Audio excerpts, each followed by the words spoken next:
Welcome to Hardwood Handicappers with Zach Cohen, right here on VSiN, the Sports Betting Network.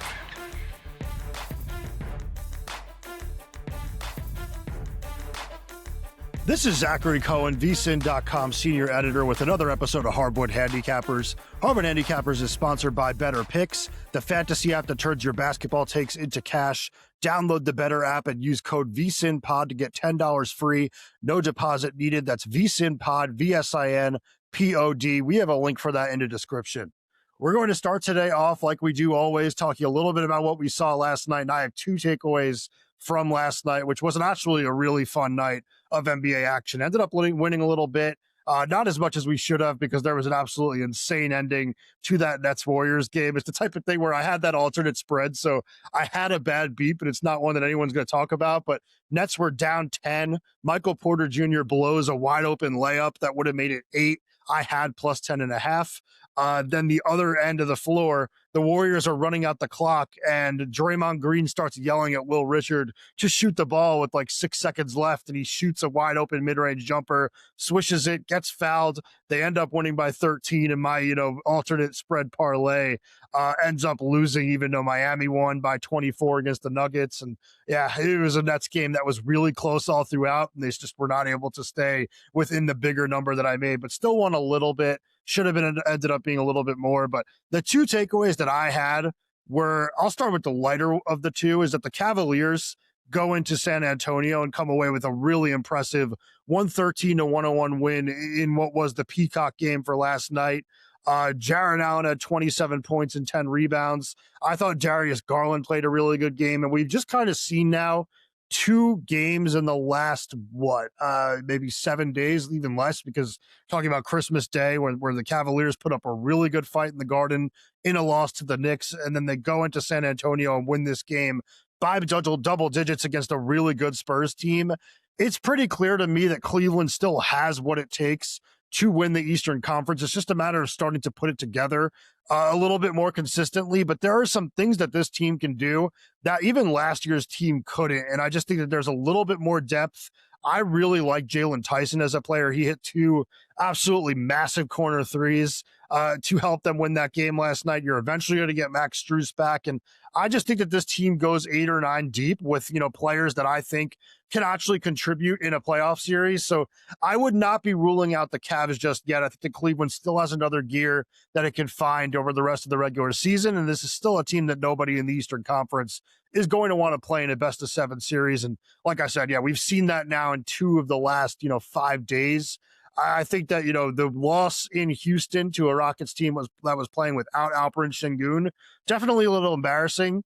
But this just kind of feels like a Cavaliers team that last year rolled through the regular season, then got upset early in the playoffs, and now they're in that phase where the regular season doesn't mean as much to them, and they're waiting for challenges. And maybe it's got a little bit uglier than expected. Like, you don't want to be 18-16 at this point. You want to be a top 4 team in the Eastern Conference. You want to have home court in the first round, and they need to work to make sure that they definitively have that. But I just think that this Cavaliers team is really, really good still, and I think they're going to find it soon. So that was the first of the two. The second of the two is definitely the bummer. Nikola Jokic goes down in that game against Miami. I believe it was Spencer Jones, his teammate, rolled into his left knee, and that knee buckled a little bit. It was a hyperextension of the left knee, and we're now waiting. It is 10 o'clock Eastern in the morning on Tuesday, December 30th, and we are waiting for some news on that to drop.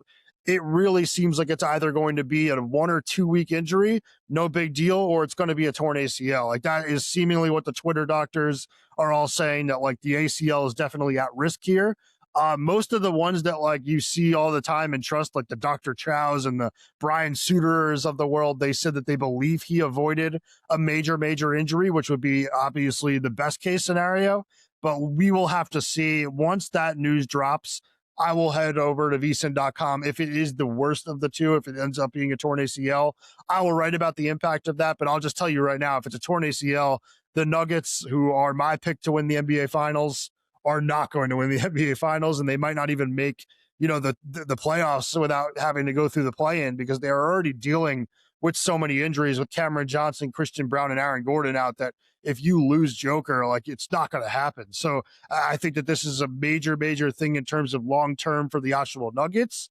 And then also for the MVP award, Joker moved to plus 450 in the market last night after being the betting favorite going into the evening. So SGA is now the favorite at around minus 220, minus 225. And this injury obviously has long-term implications there. I would actually say that if you're going to make a bet in that market right now, the move is probably to grab Jokic and just hope that he's not that injured, because if he misses 1 or 2 weeks, he's not going to miss that many games, and I still think he's going to win this award. I mean, I thought it was SGA earlier in the year when it looked like OKC was on that historic pace and looking to win 74 plus. But if he does not do that, if the Thunder do not win that 74 plus, it probably will be Jokic, who's leading the league in rebounds and assists and is just as efficient as ever as a scorer, and just really just putting up insane numbers for a Nuggets team that, like I said, is a little bit shorthanded. It was starting to look like it was Joker's award before this injury, and 1 or 2 weeks is not going to kill him. He's only missed 1 game this season, so he's not really close to missing that, 65 mark. And I do think that, if this is not, the long-term devastating blow, he will still win this award. So it's really interesting in the MVP market right now, but we just have a lot that we're waiting on with the Joker. So that's all from last night. I mean, like I said, I will have a little bit more on that if it ends up being the ACL, if he's out for an extended period of time. I'll write about the impact a little bit more in depth over at VSiN.com. So head over there if you see that he's out and want a little bit more of my takes on that. But I want to get into tonight's games. Then also, after I do my picks for tonight, I have 2 best bets for tonight in the 4 games, a couple of leans though on the others. But I'm going to talk a little bit about Trae Young, who is seemingly on the way out in Atlanta. But let's start with the games for tonight before I do that. It starts with the 76ers taking on the Grizzlies at 8 p.m. Eastern. The games start a little bit late tonight. It is Memphis that is a 1.5 point underdog. Total is 234.5 in that game. And it's a tough one to read for me right now because Joel Embiid is questionable for the 76ers. And I actually think this is a game that, even though he has not been great this season, he can really dominate if he ends up playing, because the Grizzlies right now are playing without Zach Edey, and I believe Jock Landale is going to miss tonight's game. He's doubtful for Memphis, and he's a player that has come in and given them some good minutes when they've needed, extended minutes from a center, because this team is banged up right now. They're actually relying on Christian Koloko, who's on a 10-day, to actually give them like legitimate rotation minutes, which is crazy. But this is a team that's in a bad, bad way at the center spot. And if Embiid's able to play, this is a game that I really think the Sixers should be able to win, because I obviously like this Grizzlies team. I have them to go over 39.5 wins on the year. And I've kind of, praised some of the moves that they made in the offseason, even though they lost Desmond Bane. I thought they did a good job in kind of swapping him out and bringing players in, but they are banged up. We have not seen Ty Jerome. We have not seen Scottie Pippen Jr. Those guys are not back yet.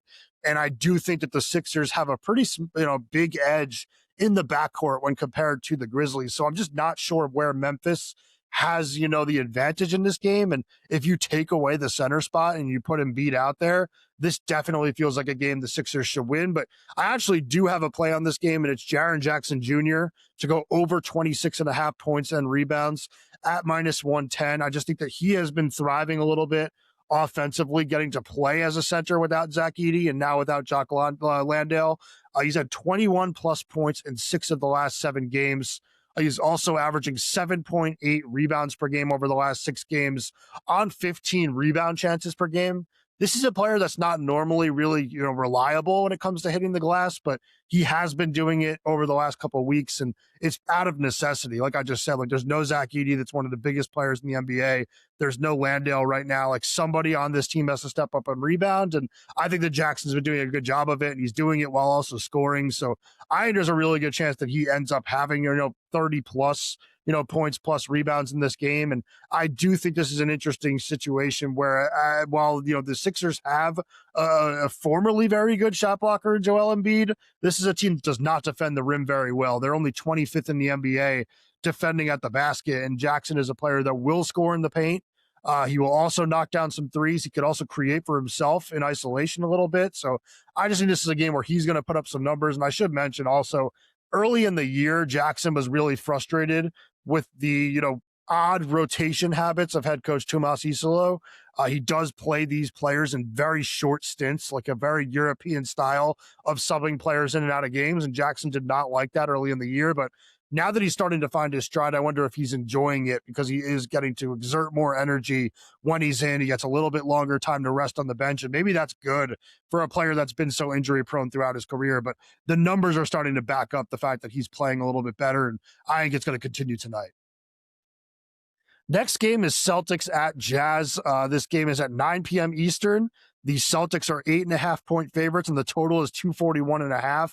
And this is a game where I'm really strongly leaning Jazz plus 8.5, and I also kind of like the over on 240.5 if you could find that. But if you have to go 241.5, probably fine. But I'll just say this, like, this Jazz team has been really, really reliable against the spread lately, and the only worries that I have for Utah here are that Ace Bailey is out and Keontae George is questionable with an illness. And if George does not play, this is not a play that I'd be willing to take. So I'd rather wait on the George news and get 7.5 if that's what it moves to. I'd take less points with the Jazz knowing that I have George in the lineup. Otherwise, I would sit it out completely if he's not playing. But if he does play, I think that Utah finds a way to keep this close, and I really wouldn't be surprised if it's a game that they have a chance to win late. I mean, we've seen them now win and cover in back-to-back games, wins over the Pistons and Spurs, two of the better teams in the NBA. They are 10-6 against the spread in their last 16 games, and as I've mentioned before in this podcast, there's just a lot of positive trends with Will Hardy when this team is playing as an underdog. I mean, they are 73 and 45 against the spread as underdogs at 3.5 to 9.5 under Hardy, 27 and 19 against the spread as home underdogs of 6.5 to 12, and then 31 and 21 against the spread when playing teams with winning percentages of 60 to 70%. So this team plays with big numbers all the time, and they probably lose those games a very big majority of the time. Like, this is not a team that's been winning a lot of games over the last couple of years, but is a team that has been keeping those games close and fighting. And it's because they have a really strong offensive system. They're a little bit more talented than you might think. And I don't think any of that is different here. I think this is a game that the Celtics probably should win, but the Jazz can keep it close. And I think that with the over, you're just talking about two really explosive offenses. I mean, over the last 10 games, Boston's number 2 in the league in adjusted offensive rating. Utah's 7th. I mean, this Jazz team has been great offensively, and George is a big part of that, though. So it's another thing where you want to wait and see this injury report. You want to know that George is going to play. Hopefully he does. I mean, Utah's had 2 full days off, but it is an illness that is tricky. It could be anything. He could have gotten sick yesterday, and he's feeling worse symptoms today. You just don't know. So wait for the injury report in this game. If George is in, I would say to head over to VSiN.com if you are a VSiN Pro. Head over to the picks page. I will check out the lines, and if I'm getting 7 or 7.5 with the Jazz with George in the lineup, that's going to be a play for me. So head over there, check out what I have. Start the new year off as a better with a VSiN Pro subscription. This is the final week to save 50% off the regular monthly price with our holiday special. Sign up now and get VSiN Pro access through May 1st for just $79, including daily best bets, real-time betting splits from DraftKings and Circa, AI-powered prop tools, and 24/7 video on the VSiN Watch app covering everything from the college football playoffs and NFL playoffs to March Madness and the Masters. Plus, you'll receive our college football playoff betting guide, complete with expert brackets, Steve Makinen's power ratings, college football playoff and bowl game best bets and previews for every single bowl game. Start the new year with an edge. Go to vsin.com/subscribe. That's vsin.com/subscribe. I've said this before. I think that's a great offer. You're getting all of our best work right now. I mean, you have the Super Bowl coming up, March Madness, all the tennis work that I'm doing. Like it said in the Masters, there's just so much going on right now for sports bettors, and we have everything covered for you over at the website, even soccer, where Nigel Seeley does a great job of covering the Premier League. Just everything that you could possibly imagine, it's on the website. So make sure you head over to vsin.com, check out what we have to offer, take advantage of that offer, because I do think that through May 1st, $79 is just a really good value.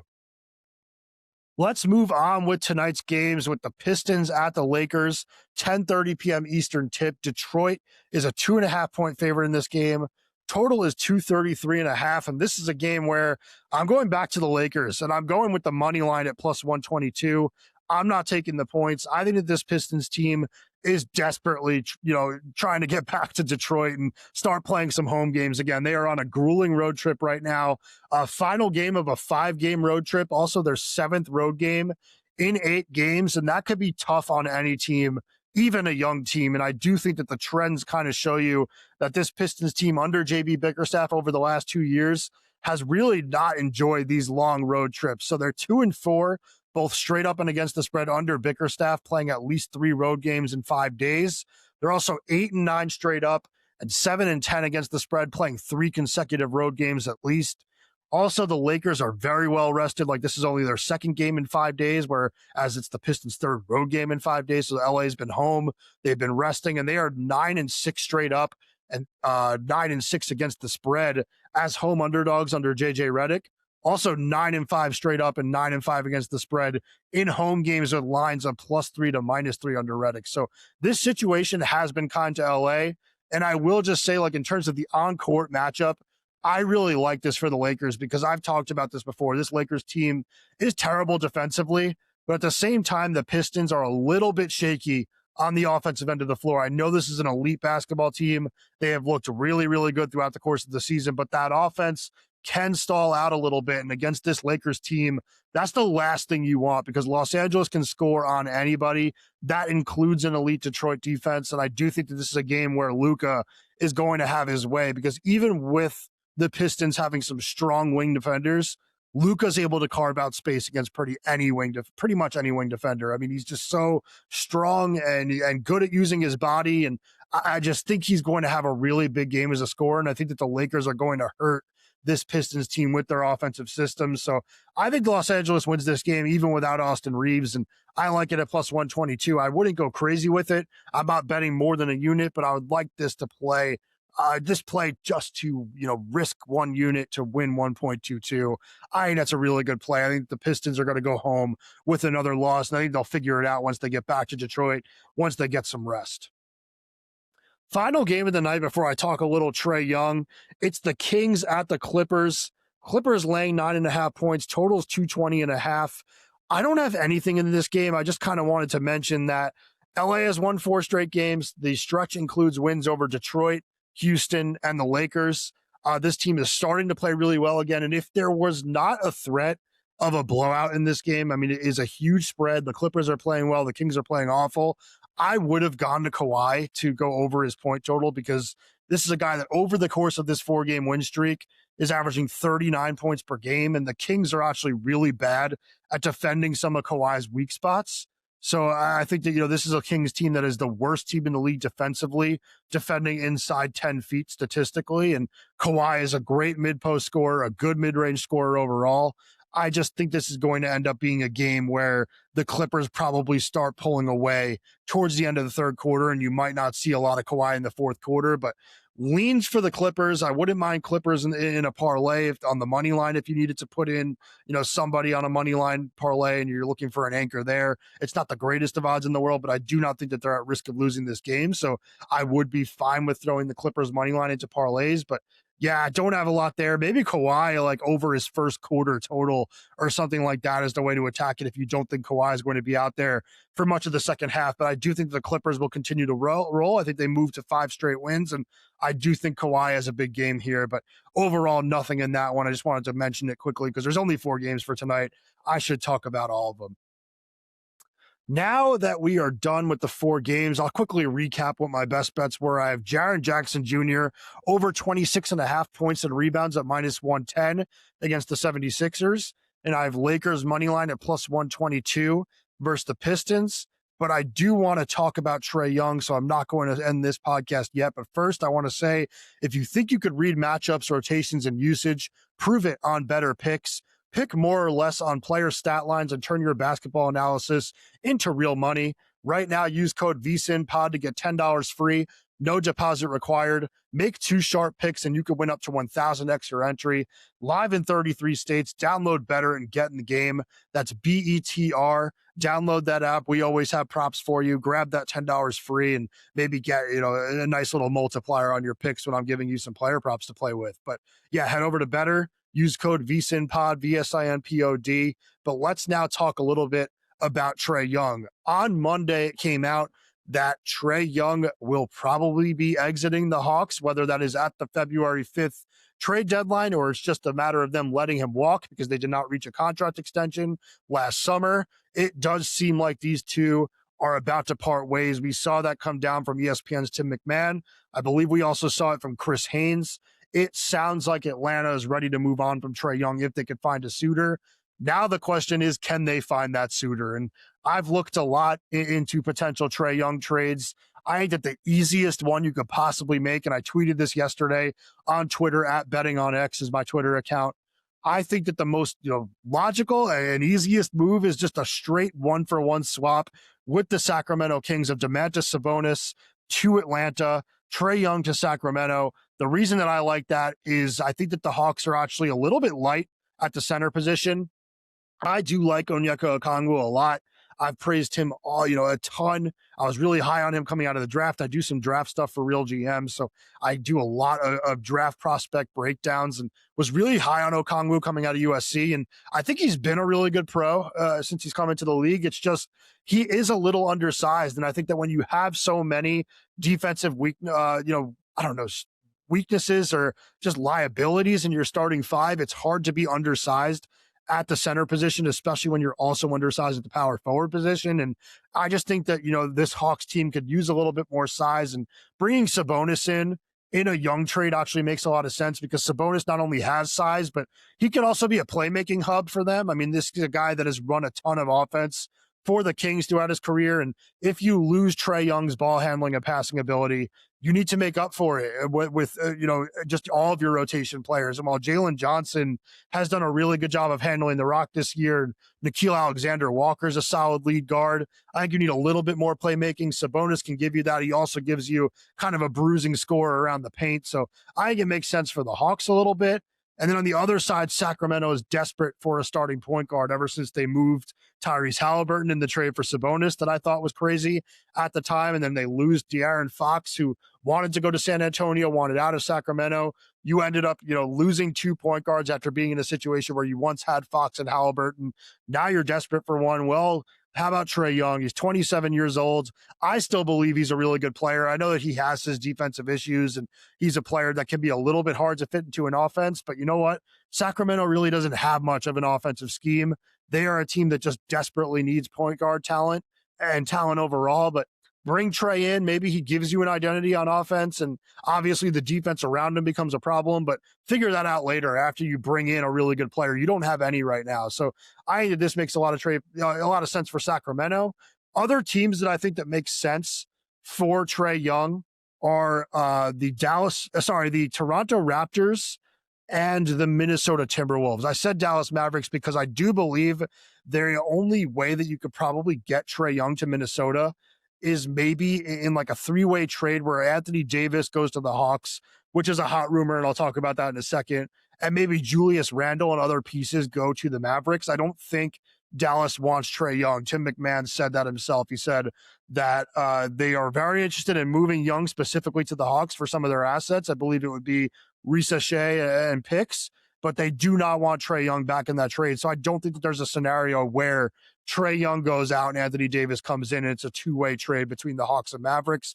I think you need a third trade and a third team, and maybe it's Minnesota who also needs point guard help, and maybe they can find a way to make Trae Young work, because if they don't give up, all of their defensive pieces in that deal, if it's Julius Randle, some of the young guys and a pick or something, they keep, Jaden McDaniels, Rudy Gobert, Anthony Edwards, and they have a really strong defensive infrastructure around Trae Young. And maybe just getting him to a situation where you're on a winning team again convinces him to just defend at a little bit higher level, or at least with more effort. But I do think that the Timberwolves are a team that makes sense.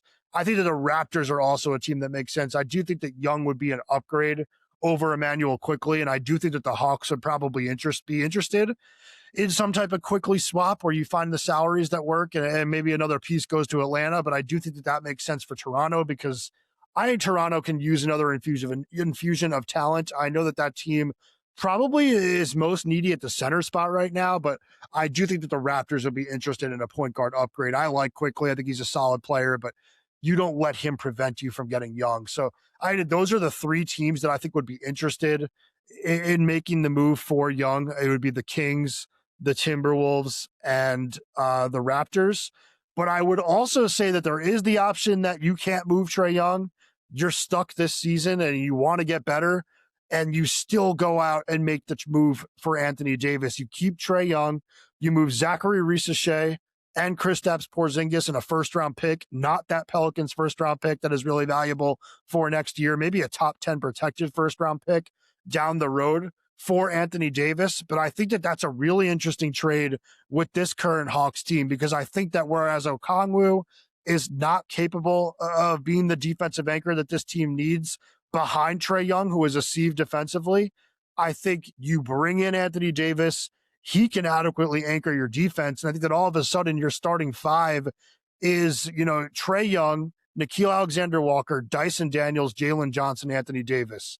You have three very good defenders in that lineup with Alexander-Walker, Daniels, and Anthony Davis. Johnson should be a better defender than he is. He's been just as bad as Young defensively, and no one really talks about it because of how good he's been offensively, but he has been a big problem for them defensively. But I do think with Anthony Davis next to him, he could be a little bit better, just kind of playing a roamer role. But overall, you have 3+ level defenders in that starting five. You're still dangerous on offense, and your bench is still pretty good. I mean, you still have Onyeka Okongwu now moved to the 6-man role. I think he'd be great in that role. You have Vit Krejci, you have Asa Newell, you have Luke Kennard. You still go 4 deep and maybe 3 deep with guys that can contribute in the playoffs, but one of the best starting fives in the league if you get Davis and you just move Risachet and Porzingis. And if you're the Mavericks, the flip side is that, you bring in Risachet, a player that should have never been picked number 1. Like, that was something that I strongly believed when I was covering that draft for Real GM. Like, Risachet never looked like a number 1 pick to me. I don't understand what the Hawks were doing. Even if, Alex Sarr did not want to work out for you, which he didn't, you take him anyway, like the Jazz did with Ace Bailey last year, or you take someone else like Steph Castle or even Donovan Clingan would have made sense as a rim protector and pick and roll through, partner with Trae Young. That was actually who I thought they should have taken in that draft. I know it would have been a little bit of a reach at 1, but I loved Clingan's fit with Atlanta. And this is just a weird situation now where you have Risachet being, expected to play like a number 1 pick, even though he was never going to do that. He is a 3-and-D starter. Maybe he ends up being a really good one day, but as of right now, he's just a 3-and-D player. He's not that good at either, but he's just a serviceable rotation piece. And I think that, it makes sense for a team like Dallas to add that type of player to a core now that includes Cooper Flagg. And then Porzingis is a player that you've had before. He probably doesn't want to be in Dallas, but he's an expiring contract. You let him walk, then you become a cap space team in the offseason. You pick up a first-round pick. All of a sudden, you have a little bit of flexibility to build around, the next phase of your team, which seemingly they want to be Kyrie Irving and Cooper Flagg. And then, you bring in Risachet as another starter. You have Max Christie. You have a couple of interesting kind of off-ball defensive, 3-and-D type pieces, and bring in, some cap space, go out and, add a free agent, a big free agent. I think it makes sense for both teams, but yeah, this situation feels like it's nearing its end. And I'm a Trae Young fan. I wanted to see it work with this Hawks team this year. I have a future on Atlanta at 110-1 to win the East that I thought was a great value when all the moves started to be made in the offseason, because the Hawks had a good offseason, brought in a lot of talent, did not lose a lot of talent, but this fit has not been working. And I do think it's going to take either moving Young or adding another piece to Young to get this to work, because the current, rotation, it's just not working out very well. So that's what I have on the Trae Young situation. I think that Anthony Davis is the piece to watch there, and I'm really interested in seeing how it works out. But yeah, that's enough on Trae Young for me. Let's get back to the betting with just saying that, good luck with your bets on Tuesday night. Join us for the Wednesday edition of Hardwood Handicappers. We'll have some guests throughout the course of the week. We're talking to Kelly Binlin. He's a little under the weather, maybe won't join us, but we will have Jonathan Von Tobel, I believe, on Thursday. So hopefully we have some guests with me the rest of the week. But either way, I'll be talking about everything over at VSiN.com and on this podcast. So good luck with your plays tonight, and join us tomorrow.